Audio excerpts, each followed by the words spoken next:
Welcome to red TV. మళ్ళీ Hydraa attacks అయితే మొదలయ్యాయి.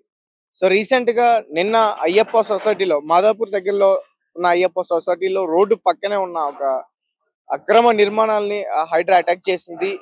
మొత్తం కూడా పూర్తిగా నేలమట్టం చేసింది. ఈ రోజు కూడా వర్క్ ఇంకా జరుగుతుంది. ప్రస్తుతం అక్కడికైతే మనం రావడం జరిగింది. అండ్ నిన్న మనం చూసాం కొంతమంది ఫ్యామిలీ మెంబర్స్ వాళ్ళు కొంత ఆందోళన చేయడం, అంటే వాళ్ళకి ముందుగా ఎటువంటి ఆ జాగ్రత్తలు చెప్పకపోవడం, అలాగే ఇక్కడి నుంచి మీరు ఖాళీ చేయాలి అని ముందుగా చెప్పబోవడం. సో ఇలాంటి మిస్టేక్స్ మళ్ళీ చేసిందా హైడ్రా? ఎందుకంటే మరి నిన్న కొంతమంది వ్యక్తులు మీడియా ముఖంగా కొంత మాట్లాడడం జరిగింది. అంటే మరి హైడ్రా కమిషనర్ రంగనాథ్ గారు కొన్ని హామీలు ఇచ్చారు. వితౌట్ ఎనీ మేము ఇన్ఫార్మ్ చేయకుండా వాళ్ళ ఇళ్ళలు మేము కోల్చాము, వాళ్ళకి మేము ఒక 10 రోజులు వారం రోజుల ముందే మేము ఒక హెచ్చరికను పంపిస్తాము, దాని తర్వాతే మేము ఇక్కడ అక్రమ నిర్మాణాల పైన దాడి చేస్తామని చెప్పారు. మరి ఈసారి మాట తప్పారా? నిన్న ఒక చిన్న బాలుడు మాట్లాడాడు. ఆ బాలుడు ఏమంటున్నాడు? నేను ఇంట్లో కూర్చొని చదువుకుంటున్నా, రాసుకుంటున్నా, కనీసం కూడా వాళ్ళు చెప్పకుండా వచ్చి ఒక్కసారిగా దాడి చేశారు. మా నాన్నగారు చనిపోయారు, మా నాన్నమ్మ గారు నన్ను చూసుకుంటున్నారు. ఆ బాలుడు మొత్తం విషయాలన్నీ కూడా చెప్పాడు. చాలా బాధ అనిపించింది. ఆ వీడియో చూసిన వెంటనే చాలా మంది కూడా రెస్పాండ్ అయ్యారు. అంటే కనీసం ఇన్ఫార్మ్ చెయ్యాలి కదా, ఎందుకు ఈ విధంగా వీళ్ళు ముందుకెళ్తున్నారు? సరే, ఈ బిల్డింగ్స్ గురించి మాట్లాడుకుంటే ఇవి అక్రమ నిర్మాణాలు కావచ్చు, లేకపోతే ఇతర వేరే కారణాలతో ఇవి కట్టుండొచ్చు. వీటికి పర్మిషన్ ఎవరిచ్చారు? ఇప్పుడు ఈ బిల్డింగ్ రోడ్డు పక్కనే ఉన్నాయి, వీటికి పవర్ సప్లై రావడానికి పర్మిషన్ ఎవరిచ్చారు? అంటే ఆ టైంలో తెలీదా? పర్మిషన్ ఇచ్చిన టైంలో ఇవి అక్రమ నిర్మాణాలు, అక్రమంగా కడుతున్నారు వీటిని అనే విషయం తెలీదా? అంటే ఇందులో గవర్నమెంట్ ఉద్యోగుల నిర్లక్ష్యం కూడా ఉంది కదా. సో వాళ్ళ మీద కూడా మీరు చర్యలు తీసుకోవాలి కదా. అంటే ఇప్పుడు చెప్తుంది కాదు, ముందు నుంచి కూడా ఎప్పుడైతే హైదరాబాద్ లో అటాక్స్ చేస్తుందో అప్పటి నుంచి కూడా ఇదే మాట్లాడుతున్నారు. వీటికి పర్మిషన్ ఇచ్చిన గవర్నమెంట్ ఉద్యోగుల్ని, రెవెన్యూ ఆఫీసర్స్ ని, వాళ్ళని వెంటనే వాళ్ళ డ్యూటీల నుంచి తీసేయాలి. ఎవరైతే సంతకం చేశారో వాళ్ళని వెంటనే వాళ్ళ విధుల నుంచి వెంటనే సరే తీసేసేయాలి. ఇప్పటివరకు అది జరగలే. అంటే ఒక్కసారిగా దూసుకెళ్లిన హైడ్రా మధ్యలో ఎందుకు ఆగింది? ఆగిందా లేకపోతే ఆపారా? ఈ విషయాలను కూడా మనం తెలుసుకోవాలి. ఎందుకంటే హైడ్రా వల్ల ఇక్కడ తెలంగాణ గవర్నమెంట్ లో కొంచెం బ్యాడ్ నేమ్ వస్తుంది, అందుకనే కొన్ని రోజులు జాగ్రత్త పెట్టారని కొంతమంది ప్రముఖులు అయితే మాట్లాడుతున్నారు. అందులో ఎంతవరకు వాస్తవం అయితే మనకు తెలియదు, బట్ అందులో కొంచెం వాస్తవం అయితే నాకైతే అనిపిస్తుంది. ఎందుకంటే హైడ్రా అటాక్స్ ఎప్పుడైతే మొదలయ్యాయో రేవంత్ రెడ్డి గారిని చాలా మంది విమర్శించడం మొదలు పెట్టారు. At the same time Ramdev కూడా అక్కడ కూడా మూసీ నది పక్కన ఉన్న ఆ ఇళ్ళలన్నీ కూడా తొలగించాలి 100 మీటర్స్ వరకు అని చెప్పేసి వాళ్ళైతే ధర్నాలు చేశారు. సో ఇవన్నీ కూడా రేవంత్ రెడ్డి ప్రభుత్వానికి యాంటీగా మారుతుందని చెప్పేసి హైడ్రాని కొన్ని రోజులు కూల్చేశారా? కూల్చేశారంటే ఈ హైడ్రా అటాక్స్ అన్ని కూడా ఆపారా? సో ఈ విధంగా కూడా ఆలోచించవచ్చు. ఇప్పుడు సడన్ గా మళ్ళీ అటాక్స్ ఏంటి? మొన్న ఏవి రంగనాథ్ గారు ఒక మాట ఇచ్చారు, ఆ మాట ప్రకారం మళ్ళీ నడుచుకోవాలి కదా. మళ్ళీ ఎందుకు మాట మార్చారు? అంటే అధికారం మీ చేతిలో ఉంటే ఏదైనా చెయ్యొచ్చు అని అనుకుంటున్నారా అని చెప్పేసి చాలా మంది కూడా అడిగే ప్రయత్నం అయితే చేస్తున్నారు. సో ప్రస్తుతానికైతే ఇది చాలా పెద్ద బిల్డింగ్. సో మరి అంటే నాకు ఇంత పెద్ద బిల్డింగ్ ని కూల్చడం బదులు అదే బిల్డింగ్ ఆ గవర్నమెంట్ స్థలమే, పోనీ ఇది చెరువు కదా ఏం కాదు, గవర్నమెంట్ స్థలమే కాబట్టి ఏదైనా లీజ్కి ఇవ్వండి. బిజినెస్ మ్యాన్లకు లేకపోతే ఎవరికొకరికి లీజ్కి ఇస్తే వాళ్ళ నుంచి డబ్బులు వస్తాయి. ఆ డబ్బులు దేనికైనా ఖర్చు పెట్టండి, వైద్యానికో లేకపోతే పేద పిల్లలకో దేనికైనా ఖర్చు పెడితే అది మంచిది కదా. అంత పెద్ద బిల్డింగ్లు కట్టడం అంటే నాకు తెలిసి కొన్ని కోట్లతో కడతారు, కొన్ని కోట్లతో ఖర్చు కూడుకుని ఉంటుంది. అది ఆ డబ్బులన్నీ వృధా వేస్ట్ అయిపోతున్నాయి కదా. మన కళ్ళ ముందే మనం చూస్తున్నాం, డిమాలిషన్ చేస్తున్నారు. ఓకే, డిమాలిషన్ చేసిన తర్వాత స్థలాన్ని ఏం చేస్తారు? సరే, అక్కడ అక్రమ నిర్మాణం అయ్యింది, వాటి మీద బిల్డింగ్స్ అయితే లేపారు. వాటిని అవి ఉన్నప్పుడే ఏం చేస్తే బాగుంటుంది, వాటిని ఏ రకంగా యూజ్ చేస్తే బాగుంటుంది అనే దిశగా ఆలోచిస్తే నాకైతే చాలా బెటర్ అనిపిస్తుంది. ఎందుకంటే ఇదంతా కూడా వృధా అయిపోయింది. కోట్ల రూపాయలతో కట్టిన ఆ సొమ్ము అంతా కూడా వృధా అయిపోయింది.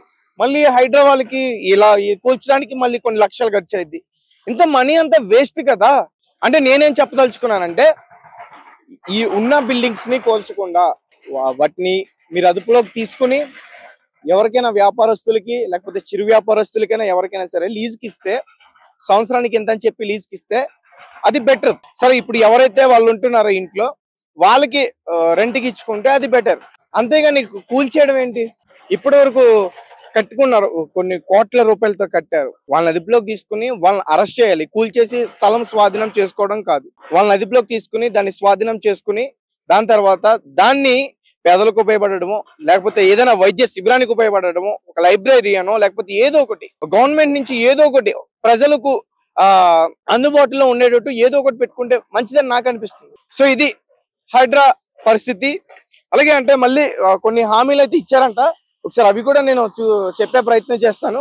ఒకసారి అయితే మనం ఇక్కడ చూడొచ్చు, పూర్తిగా మొత్తం ఈరోజైతే క్రేన్ వచ్చి మొత్తం అంతా కూడా పడగడుతుంది.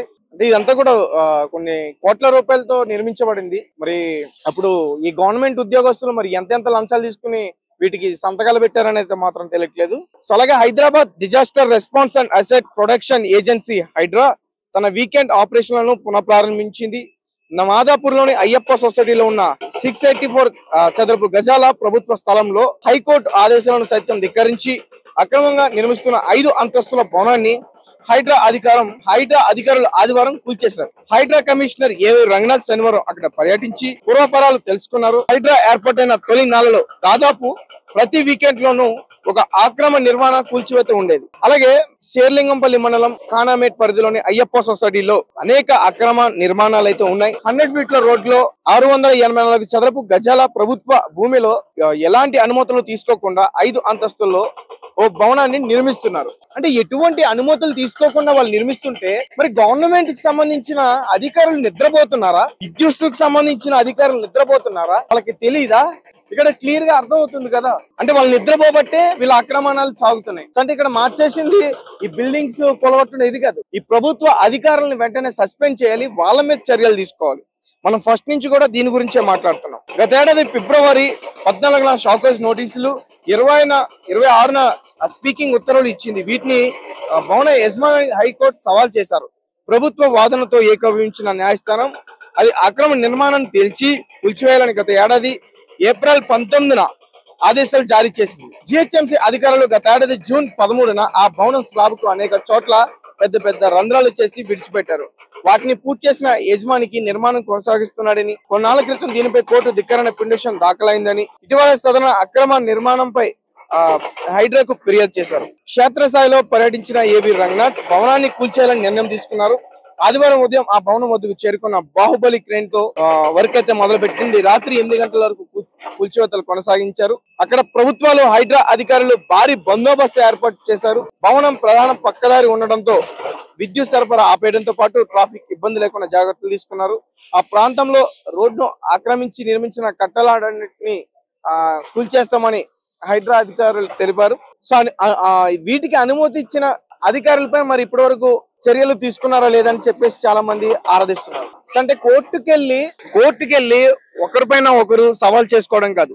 అంటే మనం చెప్తుంది ఏంటంటే వీటికి ఎవరైతే పర్మిషన్ ఇచ్చారో, వీటిని నిర్మించడానికి గవర్నమెంట్ రెవెన్యూ ఆఫీసర్స్ ఎవరైతే పర్మిషన్ ఇచ్చారో వాళ్ళ మీద చర్యలు తీసుకోవాలి. కూల్చేసి ఎక్కడున్న వాళ్ళని పంపించేయడంతో అయిపోదు. పంపించేసిన తర్వాత ఆ స్థలాన్ని గవర్నమెంట్ స్వాధీనం చేసుకుంటే అయిపోదు. దీనికి లంచం తీసుకుని ఎవరైతే సంతకం పెట్టాడో ఆ ఆఫీసర్ ని అరెస్ట్ చేసి వాడికి జైలు శిక్ష పడాలి. అప్పుడు హైడ్రాకి వాల్యూ ఉంటుంది. ఇలా కూల్చుకుంటూ వెళ్ళిపోతే హైడ్రాకి అయితే వాల్యూ ఉండదు. ఆల్రెడీ ఇట్లా చేసినందున వల్ల, ఇలా కూల్చుకోవడం వెళ్ళిపోవడం వల్ల హైడ్రాకి బ్యాడ్ నేమ్ వచ్చింది. సో ఇది గమనిస్తారని చెప్పి నేనైతే అనుకుంటున్నా. ఖచ్చితంగా ఈ నిర్మాణానికి సంబంధించి ఎవరైతే అధికారులు ఇచ్చారో వాళ్ళ పైన చర్యలు తీసుకోవాలి. చట్టరీత్యా శిక్షలు వేయాలి వాళ్ళకి. Thank you for watching. Thank you so much.